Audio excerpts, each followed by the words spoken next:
ஜப்பான்ல பெரிய chocolate factory கிளிகோ. இதோட ஓனர் வந்து எஸ்ஐ. இவர் வந்து தன்னுடைய வீட்டில் வந்து குளிச்சுக்கிட்டு இருக்காரு.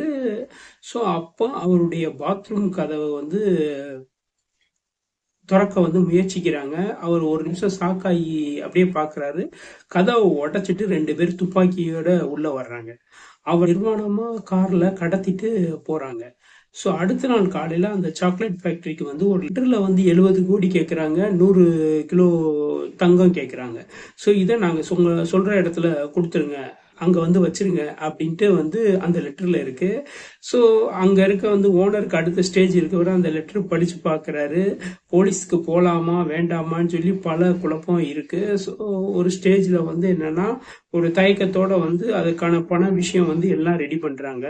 இதுக்கிடையில ஒரு நாள் போகுது, 2 நாள் போகுது, 3வது நாள் வந்து அவரே வந்துடுறாரு. ஸோ அவர் வந்துன்னா இவருக்கு அதிர்ச்சி.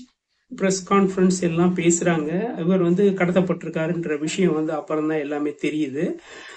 ஸோ இது சம்பந்தமா வந்து பேசுறப்ப வந்து என்னன்னா இவர் வந்து ஒரு இடம் சொல்றாரு. அந்த இடம் வந்து ரயில்வே கேட்டுக்கு பக்கத்துல இருக்கு. ஒரு கிடங்கு, ஒரு சின்ன ஒரு கிடங்கு. ஸோ அந்த இடத்துல வந்து தேடுறாங்க. எந்த விதமான இதுவும் கிடைக்கல.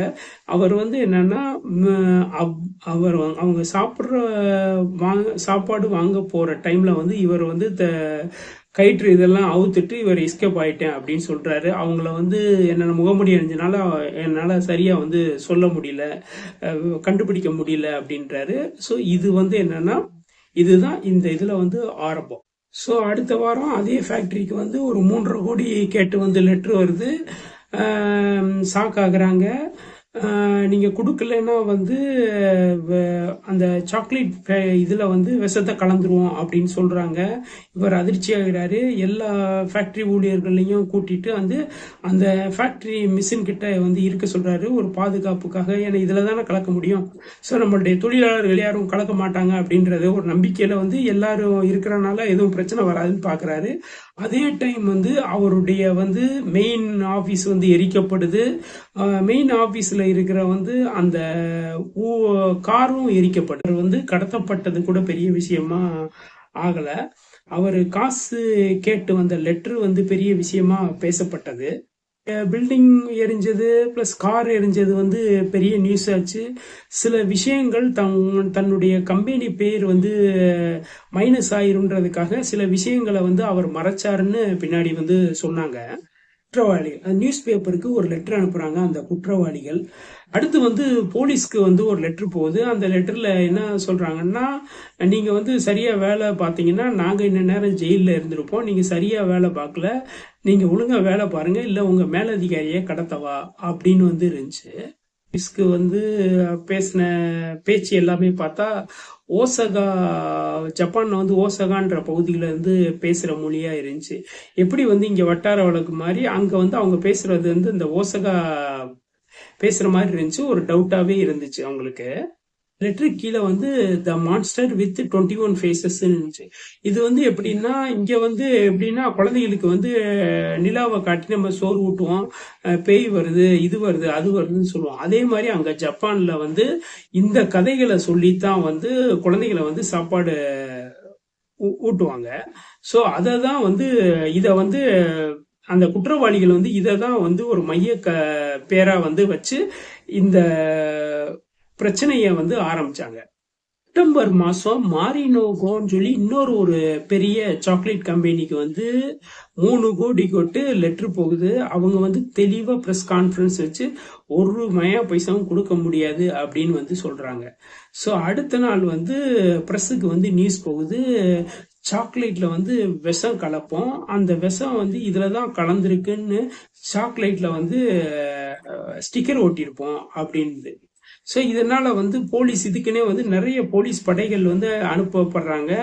இவங்கெல்லாம் எங்கன்னா அந்த மார்க்கெட், இந்த சாக்லேட் விற்கிற இடம்லாம் அந்த மார்க்கெட்ல வந்து போலீஸ் அதிகாரிகள் வந்து பாதுகாப்புக்கு இருக்காங்க.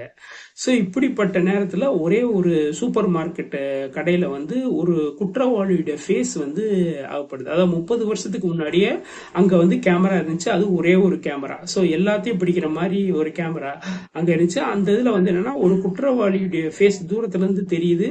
ஆனால் என்னன்னா அவன் வந்து தன்னுடைய பாக்கெட்லேருந்து ஏதோ சாக்லேட் எடுத்து வைக்கிற மாதிரி தெரியுது. ஸோ இவனை வந்து என்னன்னா அடுத்த நாள் வந்து பத்திரிக்கையில இவனை தெரியுமா அப்படின்னு சொல்லி போட்டோவோட போடுறாங்க. எந்த இடத்துலயும் வந்து எந்த ரெஸ்பான்சிபிளும் வரல. அவன் யாருன்னே யாருக்கும் தெரியல. ஸோ வந்து பார்த்தீங்கன்னா அந்த சூப்பர் மார்க்கெட்டில் வந்து சில சாக்லேட்டில் வந்து இது விஷம் தடம் பட்டிருக்குன்னு சொல்லி ஒட்டியிருக்கு. சாக்லேட்டை வந்து லேபுக்கு அனுப்புகிறாங்க. லேபுக்கு அனுப்பிச்ச வந்து சில நாட்களில் வந்து ரிசல்ட் வருது. அதில் வந்து என்னென்னா உயிரை இழக்கக்கூடிய விஷம் வந்து அதில் கலந்துருக்குன்னு சொல்லி வருது. உடனே வந்து உஷாராகிறாங்க. இன்னொரு கம்பெனிக்கு 10 கோடி கேட்டு வந்து மிரட்டல் போகுது. அவர் பயந்து போய் வந்து 10 கோடி ரெடி பண்ணிட்டு சொன்ன இடத்துல போய் வைக்கிறாரு. ஸோ அப்போ ஒரு மனிதன், அதாவது ஒரு மர்ம மனிதன் வந்து அதை எடுக்க வந்து போறான். ஸோ அப்ப பார்த்து போலீஸ் வந்து ஓடி வருது. போலீஸ் வருதுன்னு பார்த்து ஓடுறான் ஓடுறான் ஓடுறான் ஓடிக்கிட்டே இருக்கான். போலீஸ் துரத்துது. ஒரு ஸ்டேஜ்ல வந்து அவன் வந்து ஒரு தள்ளி வச்சிருந்தான் காரை. ஸோ ஒரு இடத்துல தூரம் தள்ளி வச்சிருந்தான். அந்த காரை நோக்கி போயிட்டு வண்டியை எடுக்க பாக்குறான். வண்டியை எடுக்க முடியல. உடனே போலீஸ் கிட்ட நெருங்கிட்டோன்னா அவசரமா ஓடிட்டான். ஸோ இப்போ வந்து என்னன்னா போலீஸ் அந்த வண்டியை வந்து பிடிச்சிட்டாங்க. வண்டிக்குள்ள பாத்தீங்கன்னா ஒரே ஒரு வாக்கி டாக்கி இருக்கு. இந்த வாக்கி டாக்கி இதுன்னா போலீஸ் வந்து குற்றவாளிகளை வந்து பிடிக்க போறதுக்கு முன்னாடி வாக்கி டாக்கில பேசுவாங்க. ஸோ இவனும் வாக்கி டாக்கி அதை கரெக்டான ஃப்ரீக்குவன்சி வச்சீங்கன்னா அவங்க என்ன பேசுறாங்கன்றது கரெக்டா தெரிஞ்சிடும் அப்படின்றதுக்காக இருந்தது.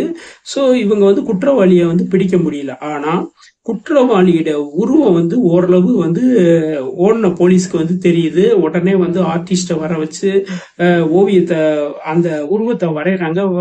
வந்து பிரஸ்ஸுக்கு எல்லாத்துக்குமே கொடுக்குறாங்க. ஸோ அடுத்த நாள் அதுதான் வந்து தலைப்பு செய்தியா மாறுது.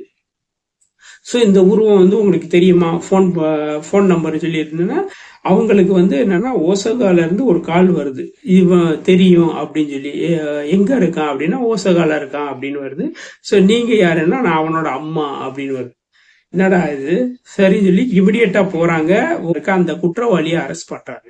ஸோ இந்த குற்றவாளியை அரெஸ்ட் பண்ணிட்டு வந்து வர்றப்ப வந்து என்னன்னா இவனுடைய கிரைம் ரெக்கார்டு எல்லாமே தேடுறாங்க. இவனை வந்து பல தடவை வந்து அரெஸ்ட் பண்ணி போயிருக்காங்க. அரசுக்கு எதிராக வந்து போராட்டமும் பண்ணியிருக்கான் அப்படின்றது ஒரு கணக்கு வந்து இருக்கு. ஸோ இவன் வந்து பாத்தீங்கன்னா இவன் அந்த குற்றத்தை செய்யல அப்படின்னு சொல்றான். இவரை வந்து அரெஸ்ட் பண்றாங்க. அரெஸ்ட் பண்ணி பின்னாடியும் வந்து லெட்ரு வர ஆரம்பிக்குது. இவருடைய குற்றச்செயல்லாம் பார்த்தோம்னா போலீஸை வந்து அவமானப்படுத்தணும் அப்படின்ற விஷயம் மாதிரி தான் இருக்கு தவிர இவர் அரெஸ்ட் பண்ணி உள்ள வச்ச பின்னாடியே வந்து லெட்ரு வர ஆரம்பிக்குது. என்னடா இது, அப்ப இவன் குற்றவாளியா இல்லையா அப்படின்னு வந்து யோசிக்க ஆரம்பிக்கிறாங்க. ஒரு ஸ்டேஜ்ல வந்து அவனுடைய குற்றம் வந்து நிரூபிக்கப்படல. வெளியில வந்துட்டான். வெளியில வந்து இவன் ஒரு புக்கை எழுதுறான். அந்த புக்கில் வந்து இவன் பண்ண குற்றங்கள்னு சொல்லி பல குற்றங்கள் வந்து இதெல்லாம் நான் செஞ்சது அப்படின்னு சொல்லி ஒத்துக்கிறான். இந்த குற்றத்தை பத்தி அவன் எதுவுமே சொல்லல. இப்போ போலீஸ் லாஸ்ட் வரை வந்து குற்றவாளியை தேடுறாங்க. குற்றவாளியை கண்டுபிடிக்க முடியல. கேஸ்ல வந்து பாத்தீங்கன்னா வந்து சாக்லேட் சாப்பிட்டு, அதாவது விஷமான சாக்லேட் சாப்பிட்டு யாரும் சாகல. ₹1 கூட யாரும் ஏமாற்றப்படல. ஸோ இந்த கேஸ்ல வந்து என்னன்னா கிளிக்கோ ஓனர் மேல சந்தேகப்பட்டாங்க. அவரை கடத்தினது யாருன்னு கண்டுபிடிக்க முடியல. அவர் சொன்ன இடத்துல வந்து எந்த இடத்துலயும் கேமரா எதுவும் இல்லை. அவர் வந்து சொல்றது உண்மையா பொய்யா அப்படின்ற விஷயமே வந்து ஒரு பெரிய மர்மமா இருந்துச்சு. இவருக்கு ஆப்போசிட்டா இருந்த மார்னிகோ கம்பெனி வந்து டோட்டலாவே நொடிஞ்சு போச்சு. ஏன்னா வந்து விஷ கலந்த சாக்லேட் அப்படின்னு சொல்லி வந்து யாருமே வாங்கல. ஸ்டோர்ல வந்து சாக்லேட் இருக்குன்னா இவங்க வந்து என்னன்னா கிளிக்கோ சாக்லேட் மார்னிகோ வந்து ரெண்டுமே வந்து ஆப்போசிட் கம்பெனி. இந்த சாக்லேட்ல வந்து மார்னிகோல விஷம் இருக்குன்னா அதை ஃபுல்லா வந்து யாரும் வாங்கல. ஃபுல்லா அந்த இடம் ஃபுல்லா வந்து இவங்களுடைய கிளிக்கோ சாக்லேட் தான் இருந்துச்சு. ஸோ வந்து என்னன்னா திட்டமிட்டு பரப்புனாங்க அப்படின்ற மாதிரி ஒரு பூதகரமான நியூஸும் வந்து ஒரு ஸ்டேஜ்ல வந்து போச்சு.